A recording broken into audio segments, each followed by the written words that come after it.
Bonjour à tous. Alors aujourd'hui nous allons traiter une question classique de conditions minimales du test Taj-Maj. Allons-y. Un jerrycan pèse 65 kg lorsqu'il est entièrement rempli d'essence. Et la question, quel est son poids à vide? Vous avez deux informations dans cet énoncé. La première, son poids lorsqu'il est totalement rempli d'essence est un multiple entier de son poids à vide.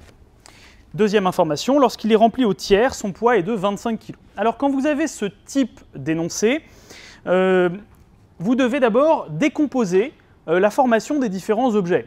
Plus précisément, vous avez un jerrycan, vous avez donc un contenant, vous avez de l'eau à l'intérieur.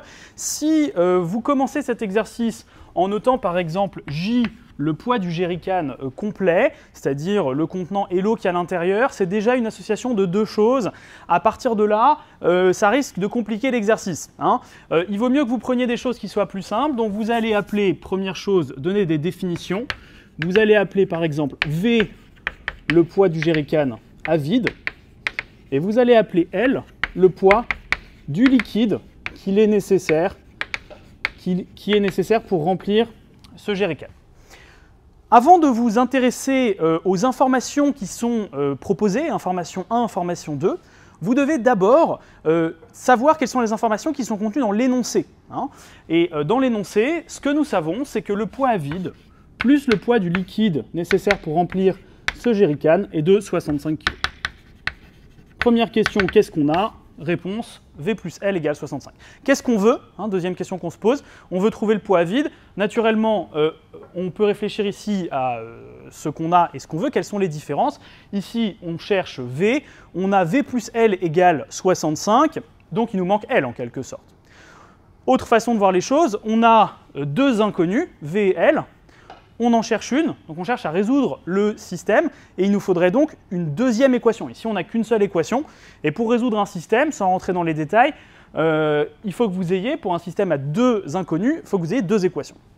Donc naturellement, il vous manque quelque chose, et la première information, nous allons voir comment la traduire. Son poids, lorsque le jerrycan est totalement rempli, c'est-à-dire 65, est un multiple de son poids à vide. Donc c'est un multiple de V. Alors, est-ce que ceci est suffisant pour trouver la valeur de V? Eh bien, réfléchissons. 65 est un multiple de V. Ici, vous devez connaître la décomposition de 65. Si vous avez appris votre table des 13, comme vous devez savoir toutes vos tables de multiplication, au moins jusqu'à 15, voire 20 pour certains, vous savez que 65, ce n'est autre que 13 fois 5. Si on vous dit que 13 fois 5 est un multiple de V, attention à ne pas aller trop vite, de dire du coup V ça vaut soit 13 soit 5, V ça pourrait valoir 1 aussi. Pourquoi pas? 65 est un multiple de 1, vous allez me dire que tous les nombres sont des multiples de 1, c'est vrai, mais on ne peut pas l'exclure. Donc finalement ce qu'on sait de cette première information, c'est que V vaut soit 1, soit 5, soit 13. Donc la première information en tant que telle n'est pas suffisante pour répondre à la question posée. Dans ce test de conditions minimales, il ne s'agit pas forcément de résoudre, même si on va le faire aussi pour s'entraîner ici. Il s'agit de savoir si les informations sont suffisantes pour répondre à la question posée. Cette première information, à elle seule, n'est pas suffisante puisque V peut valoir 1, 5 ou 13. Examinons maintenant la deuxième information qui vous est proposée. La deuxième information proposée est lorsqu'il est rempli au tiers, son poids est de 25 kg. Et là, faites attention, vous vous souvenez de ce qu'on a dit tout à l'heure, certains auraient noté J le poids du jerrycan. Et là, par réflexe, on fait J sur 3 égale 25. Ça ne va pas, parce que si on réfléchit, quand il est rempli au tiers, il n'y a pas un tiers de plastique. Le jerrycan est toujours là, et puis évidemment, c'est seulement le volume d'eau qui est à l'intérieur qui a été divisé par 3. Donc ce n'est pas J sur 3, d'où l'intérêt, on l'a vu tout à l'heure, de trouver des notations qui soient les plus simples possibles et les plus indépendantes les unes des autres. Donc, lorsqu'il est rempli au tiers, quel est le poids total? C'est bien sûr le poids du jerrycan à vide plus L sur 3. Et ceci vaut 25. Question qu'on se pose, est-ce que cette information à elle seule est suffisante? Attention, certains se sont tentés de répondre non, non, on a finalement deux inconnus, on n'a qu'une seule équation, donc ça ne va pas marcher. Erreur, n'oubliez pas que l'énoncé est toujours valable. Donc V plus L égale 65, ça marche encore, et il s'agit de combiner ces deux informations. Alors, on a deux équations et on a deux inconnus. Le seul cas, si vous voulez, où deux équations, deux inconnus, ça ne permet pas de résoudre le système, c'est lorsque les deux équations, en fait, c'est les mêmes, à un coefficient près.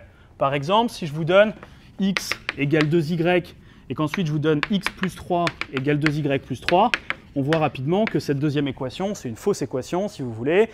C'est la même équation que la première. De la même façon, si je vous donne x égale 2y et 7x égale 14y, on voit que la deuxième équation, ce n'est autre que 7 fois la première.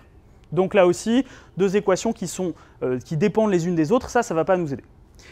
C'est-à-dire que si on a ça, en fait, ça revient à avoir une seule équation. Ici, si on regarde un peu les équations, vous voyez la première équation, v plus l égale 65, et la seconde, v plus l sur 3 égale 25, franchement, on n'a pas l'impression que ces deux équations, ce soient les mêmes. Hein, bon, on pourrait démontrer que ce n'est pas la même chose, mais déjà, on sent, entre guillemets, que ce n'est pas les mêmes. Et donc, à partir de là, pas besoin forcément de finir les calculs. Hein. Ça, c'est vraiment quelque chose qu'on n'est pas obligé de faire dans le test de conditions minimales, dans ce sous-test 4 du test Taj-Maj. On a deux inconnus, on a deux équations. Donc on est sûr, dès lors que ces équations paraissent indépendantes, qu'il n'y a pas de lien évident, si vous voulez, entre elles, que ça va permettre de résoudre le problème. Et donc la deuxième information à elle seule va permettre de trouver la réponse au problème. Même si on ne l'a pas trouvé. Vous voyez, donc ça c'est intéressant dans, dans ce test-là, on n'est pas obligé de trouver la valeur de V, on sait qu'on peut répondre. Alors, pour ceux qui voudraient savoir comment faire, évidemment, je vous propose de le faire maintenant, comme ça on sera sûr qu'on peut bien le faire effectivement. Alors, V plus L égale 65, première équation, que je vais appeler A. Et deuxième équation qu'on va appeler B, V plus L sur 3, ou 1 tiers de L, si vous voulez, c'est pareil, égale 25. Alors, ce qui nous intéresse, c'est de résoudre ce système. Donc, on peut trouver d'abord V puis L, ou d'abord L puis V, ça ne change pas grand-chose. Après, on pourra reporter ici et trouver l'autre. Donc, finalement, on va faire ce qui nous arrange le plus. Alors, plusieurs techniques sont possibles ici.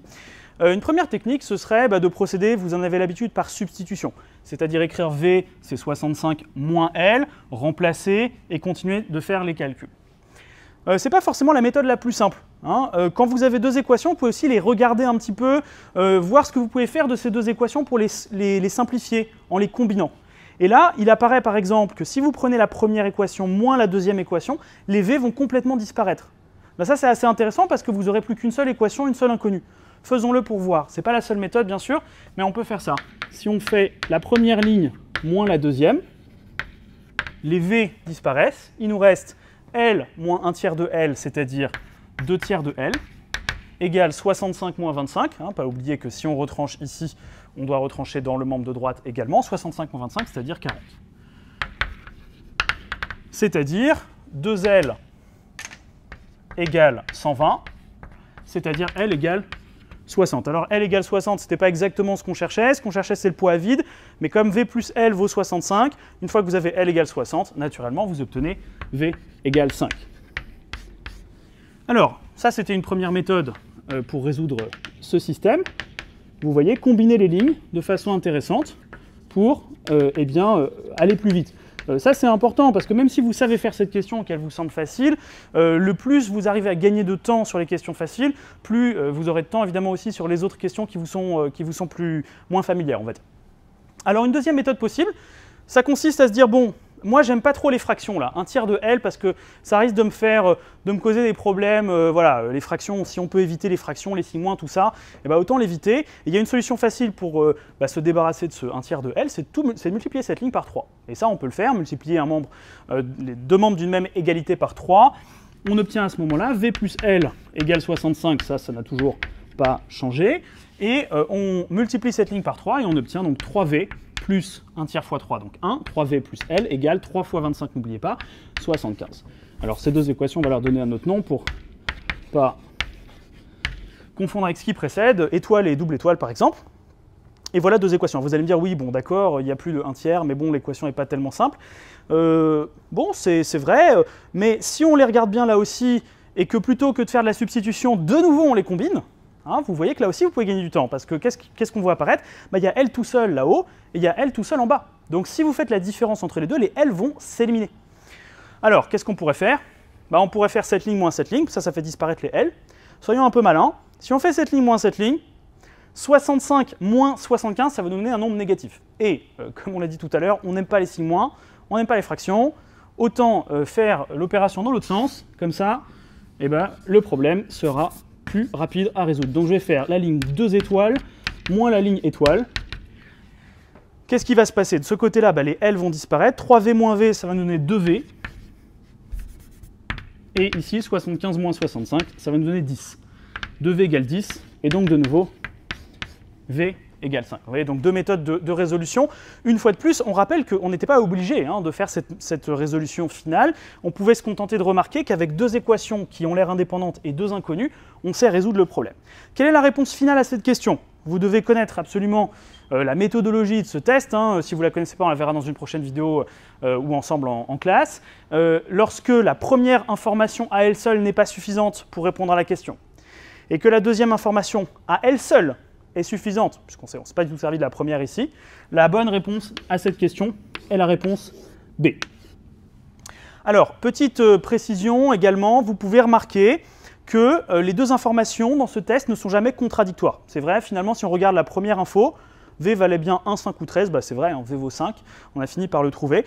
Donc ça, c'est une constante dans le test de condition minimale, dans le sous-test 4, eh bien, vous n'aurez les deux informations ne seront jamais contradictoires entre elles, et elles ne seront jamais contradictoires avec l'énoncé. Voilà, donc ne soyez pas surpris que les deux informations finalement se recoupent d'une certaine façon, c'est un peu normal, mais soyons bien clairs, la deuxième information à elle seule, c'est-à-dire uniquement avec ça, on a réussi à résoudre le problème, et on ne s'est jamais servi du fait que 65 était un multiple de V dans cet énoncé. Voilà, à retenir de cet exercice, en termes de méthodologie, c'est essentiellement bien connaître le système de résolution d'équations. Donc, système par substitution, système par combinaison, en multipliant des lignes, pourquoi pas, en les soustrayant, en les additionnant, à vous de voir les opérations qui vous semblent les plus simples. Et puis, bien sûr, la méthode consistant à bien distinguer au départ les quantités qui étaient indépendantes les unes des autres pour ne pas faire des calculs sur quelque chose de trop global, trop difficile. Voilà, merci à tous et à bientôt pour une prochaine vidéo.